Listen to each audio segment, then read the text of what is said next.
आज भी लोग इस तरह की गलती करते हैं और अगर ये गलती एक बार हो जाता है तो बाद में काफी ज्यादा परेशानी हो जाता है। तो अभी आपको ये समझना बेहद जरूरी है कि अगर जो ये समस्या है अगर आपके साथ ना हो तो आपको क्या करना चाहिए, कैसे अपना बचाव करना चाहिए। जमीन रजिस्ट्री और दाखिल खारिज का जो प्रक्रिया है, दोनों जो पूरा प्रक्रिया है उसके बारे में बताने से पहले जो हम आपको तरीका बताने जा रहे हैं उसको अगर आप फॉलो करते हैं तो लाइफ में कभी भी आपके साथ धोखा नहीं होगा। आप या खरीदने वाले आप या बेचने वाले हैं, दोनों के लिए बेहद जरूरी जानकारी है कि मान लेते हैं कि कोई व्यक्ति एक तो बेचने वाला ही होता है, कोई एक खरीदने वाला होता है। कभी जो बेचने वाला होता है कभी वो खरीदने वाला भी बनता है। तो आप अगर किसी को मान लेते हैं धोखा देते हैं तो आपके साथ भी कभी भी धोखा हो सकता है। तो धोखा जो देने का तरीका है वो अलग अलग है।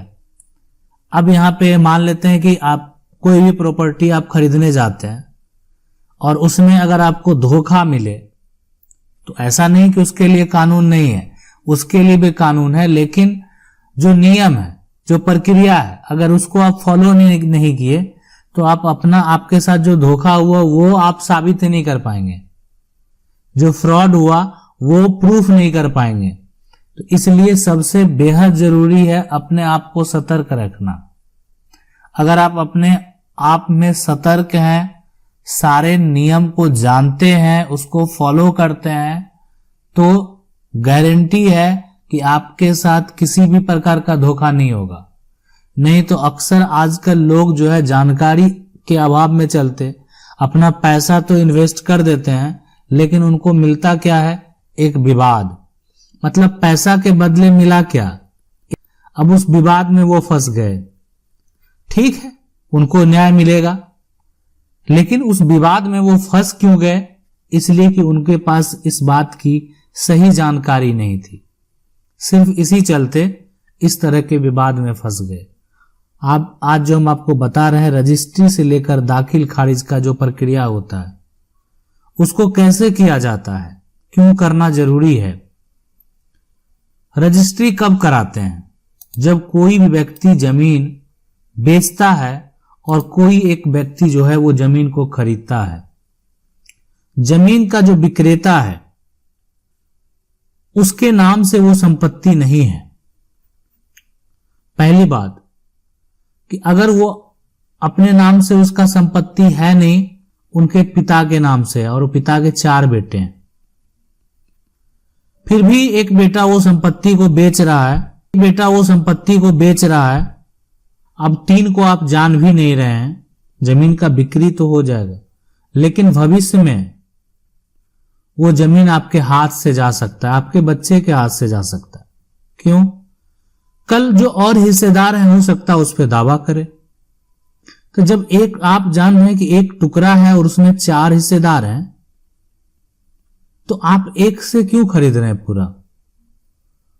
तो आप अगर एक टुकड़े की बात है, और एक टुकड़ा किसको बोलते हैं, जो एक प्लॉट होता है, जिसका एक प्लॉट नंबर, मान लेते हैं इसका प्लॉट नंबर 101 है।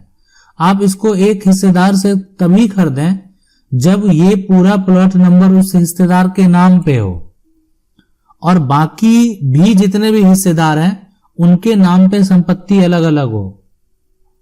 अगर आप किसी एक हिस्सेदार से पूरे प्लॉट को खरीदते हैं तो दूसरा, यानी इसमें अगर 4 हिस्सेदार है तो आपका जो आप देख रहे हैं यहाँ पे कि 1/3 जो पार्ट है, 1/4 पार्ट है, सभी का हिस्सा होगा। तो यानी 3/4 पार्ट को कैंसिल करा दिया जा सकता है। ये जो पार्ट आप देख रहे हैं ना, इसको भविष्य में कानूनी तरीके से कैंसिल कराया जा सकता है अगर किसी एक के द्वारा बेचा गया हो और ये पूरा जो प्लॉट है उस 4 के पिता के नाम से दर्ज है। तो इसलिए इस बात को ध्यान में रखते हुए आपको संपत्ति कहीं भी, शहर की जमीन हो या ग्रामीण क्षेत्र की जमीन हो, तभी आपको खरीदना चाहिए। अब रही बात कि अगर मल्टीपल प्लॉट है तो उसको एक कागजात पे खरीदने का, तो बहुत सारा प्लॉट आप देख रहे हैं, अगर आप चाहें तो उसको एक कागजात पे खरीद सकते हैं, लेकिन सबका एरिया जो होना चाहिए वो एक होना चाहिए। मतलब सबका जो क्षेत्र बटा हुआ होता है, जहां मतलब जो उसका मैप है, या जो आपका एक तरह से आप ऐसे बोल सकते हैं कि हर का जो है ना एक थाना संख्या जो है वो भी बना हुआ है, वो समान होना चाहिए। और प्लॉट का जिसको बोलते हैं मौजा, ठीक है, वो भी एक होना चाहिए। मतलब सारा कुछ अगर एक आपका है, अलग अलग अकाउंट के प्लॉट हैं, अलग अलग खाते के प्लॉट हैं, वो संभव है, आप खरीद सकते हैं, लेकिन एरिया अलग अलग। आप एक यहां आपका प्लॉट है तो ऐसा नहीं कि एक प्लॉट जो है कहीं दूसरे जगह का है, उसको आप एक दस्तावेज पे ना खरीदें, वो ज्यादा सही रहेगा। फिर वहां का अलग दस्तावेज तैयार करवा लें, तो ये एक बेहतर विकल्प है समस्या से बचने के लिए। लेकिन अगर आपका एक ही एरिया का सारे प्लॉट हैं तो एक ही कागजात पे सारे प्लॉट को मेंशन करवा सकते हैं। इसमें जो गवर्नमेंट का टैक्स होगा वो तो सब आपको लगेगा ही, सिर्फ जो एक बचत होगा वो सिर्फ इस कागजात का जो प्राइस है ना, सिर्फ उसका होगा, ठीक है, बस ये कॉस्ट होगा। और साथ में जो ये कागजात तैयार करने वाले का जो चार्ज है वो भी आपको यहां पे बचत होगा। तो ये कागजात जो तैयार करेगा उसका भी तो कुछ ना कुछ चार्ज होता है, तो वो यहां आपके बचत में चला जाएगा।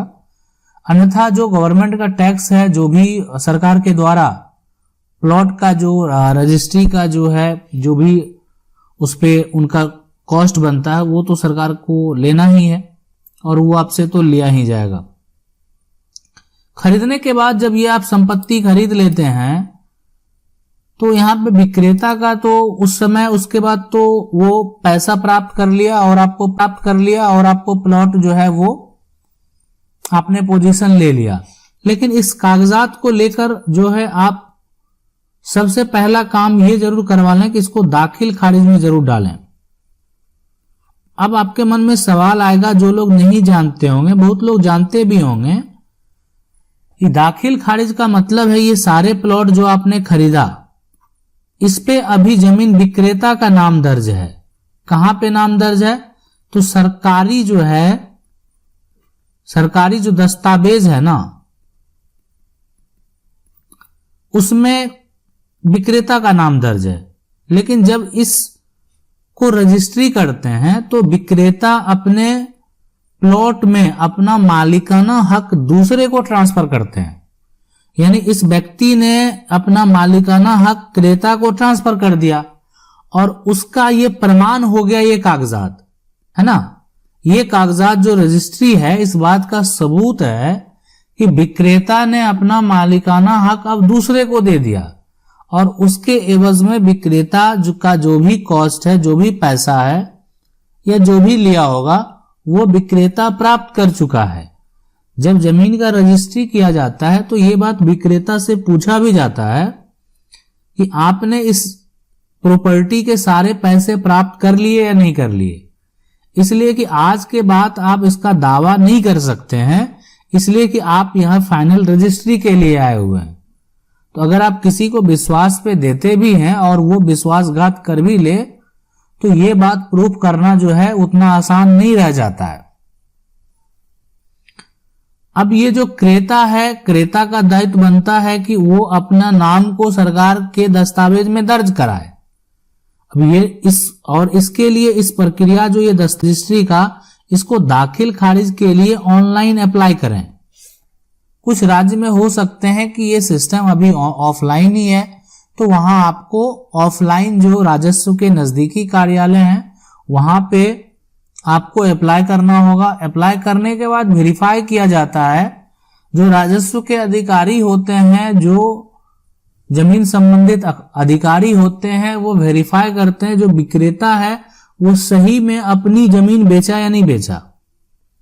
अगर वो अपनी ही जमीन बेचा है, अपने पिता की ही जमीन को बेचा है, तो इस बात से यह स्पष्ट हो जाता है कि संपत्ति उसी की है, तब वो क्रेता के नाम पे ट्रांसफर हो जाता है।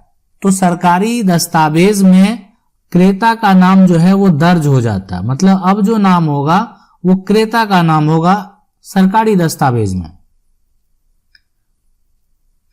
तो ये अगर नहीं होता है तब जो विक्रेता है अगर वो कुछ दिन बाद चाहे तो दोबारा भी किसी को संपत्ति बेच सकता है, और ये भी एक प्रकार का धोखा हो जो है अभी के समय में आपको ज्यादातर देखने को मिल रहा होगा कि एक एक जमीन की 2 बार रजिस्ट्री, और उसका मुख्य कारण यह भी है। आशा करते हैं वीडियो अच्छा लगा होगा। वीडियो अच्छा लगा वीडियो को लाइक जरूर कर दें। चैनल को पहली बार देख रहे हैं सब्सक्राइब करके जो बेल आइकन है उसको जरूर दबा लें। मिलते हैं अगले वीडियो में, तब तक के लिए जय हिंद।